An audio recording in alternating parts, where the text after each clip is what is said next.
தமிழ்நாடு வணிக சங்க பேரமைப்பின் சார்பாக மாண்புமிகு தமிழ்நாடு முதலமைச்சர் அவர்கள் வணிக நல வாரிய உறுப்பினர்கள் 3 ஆண்டுகள் பதவி முடிந்த பிறகு தொடர்ந்து மீண்டும் 2 ஆண்டுகளுக்கு நீடித்துக் கொடுத்திருக்கிறார்கள். அதற்கும் வணிக நல உறுப்பினர்கள் வரலாற்றிலே இதுபோன்ற செய்திகள் பார்த்ததில்லை, வந்ததில்லை. வணிக நல வாரிய உறுப்பினர்களுக்கு தலா 10,000 ரூபாய் வங்கிக் கணக்கில் போடுவதாக அறிவித்திருக்கிறார்கள். இதற்கெல்லாம் தமிழ்நாடு முதலமைச்சரை சந்தித்து தமிழ்நாடு வணிக சங்க பேரமைப்பின் சார்பாக மனமார்ந்த உள்ளமார்ந்த நன்றியையும் பாராட்டுதலையும் தெரிவித்திருக்கிறோம்.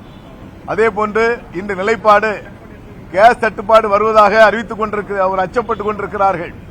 குறிப்பாக உணவகத்திற்கு அது சிறப்பு சட்டமாக எடுக்கப்பட்டு கட்டாயமாக அவர்களுக்கு தட்டுப்பாடு இல்லாத சூழல் உருவாக்கிட வேண்டும் என்பதற்காக மாண்புமிகு பாரத பிரதமர் அவர்களுக்கும் பெட்ரோலியத்துறை அமைச்சருக்கும் மாண்புமிகு முதலமைச்சர் அவர்களுக்கு கோரிக்கை அழுத்தமாக கொடுத்திருக்கிறோம். அந்த கேஸ் தட்டுப்பாடு ஏற்படுமையானால் அன்றாடு மக்களுக்கு உணவு கூடத்திலே தரக்கூடிய உணவுப் பொருட்கள் தட்டுப்பாடு ஏற்பட்டுவிடும், விலை உயர்வு ஏற்பட்டுவிடும். அதையெல்லாம் தடுத்து நிறுத்துவதற்கு அரசு விரைவாக நடவடிக்கை எடுக்கப்பட வேண்டும் என்பதை தமிழ்நாடு வணிக சங்க பேரமைப்பு வலியுறுத்தியிருக்கிறது.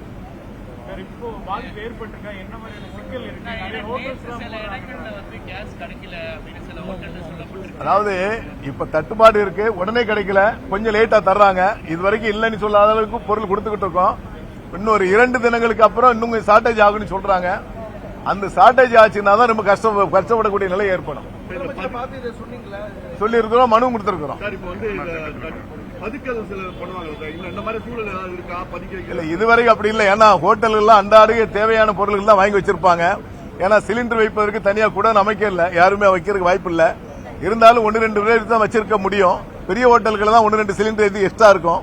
சாதாரண சிறு ஹோட்டல் அன்னைக்கு தான் வாங்குவாங்க. அன்றைக்கு சிலிண்டர் கிடைக்கவில்லை என்று சொன்னால் அவர்களால அந்த ஹோட்டல் திறக்க முடியாது, தொழில் நடத்த முடியாது. அதை நம்பி வரக்கூடிய பொதுமக்களுக்கு உணவு தர முடியாத நிலை ஏற்பட்டுவிடும். ஆகவேதான் தட்டுப்பாடு வராத நிலை ஏற்படுத்திட வேண்டும் என்பதை தமிழ்நாடு வணிக சங்க பேரமைப்பு வலியுறுத்தியிருக்கிறார். இன்னைக்கு ஹோட்டல்லாம் வழக்கம் போல செயல்படும், அதுல எந்த குறைபாடுகளும் இல்லை.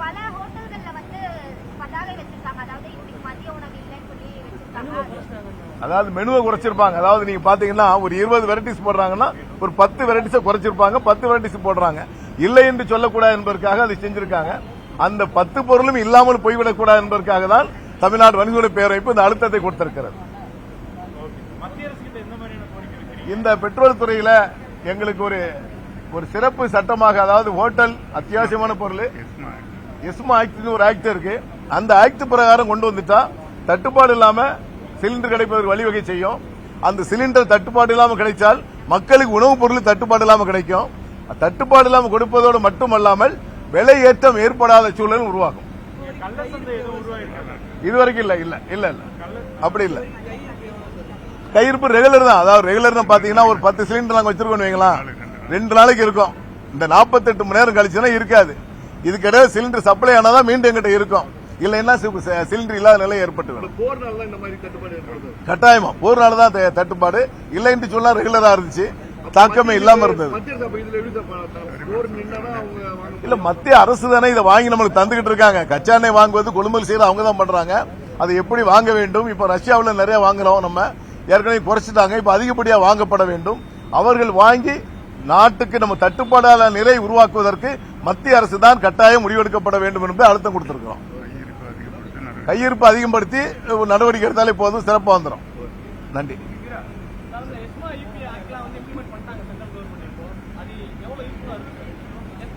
இல்ல அது பண்ணியாச்சுன்னா ஓரளவு யூஸ்ஃபுல்லா இருக்கும். தட்டுப்பாடு இல்ல இருந்தாலும் எங்களுக்கு முக்கியத்துவம் கொடுத்துருவாங்க. கொடுக்கின்ற பொழுது எல்லா ஹோட்டல்லையும் பொருள் கிடைக்கும். அந்த ஹோட்டலை நம்பியே சாப்பிடக்கூடிய ஆட்கள் லட்சக்கணக்கான பேர் இருக்காங்க. அவருக்கெல்லாம் பயனுள்ளதா இருக்கும். இல்ல நாங்க அது விலையேற்ற இந்த தற்காலிக விலையேற்றுவது என்பது நாங்க வச்சுக்கிறதே இல்லை. எப்பவுமே கொரோனா காலத்திலும் சரி, இந்த காலத்திலும் சரி, மக்களுக்கு ஏதுவான தரமான பொருளை கொடுக்கணும், நியாயமான விலையில் கொடுக்கணும் எங்களுடைய கோரிக்கை. தவிர இந்த கேஸை காரணம் காமிச்சு விலையேற்றுங்கிறது கிடையவே கிடையாது.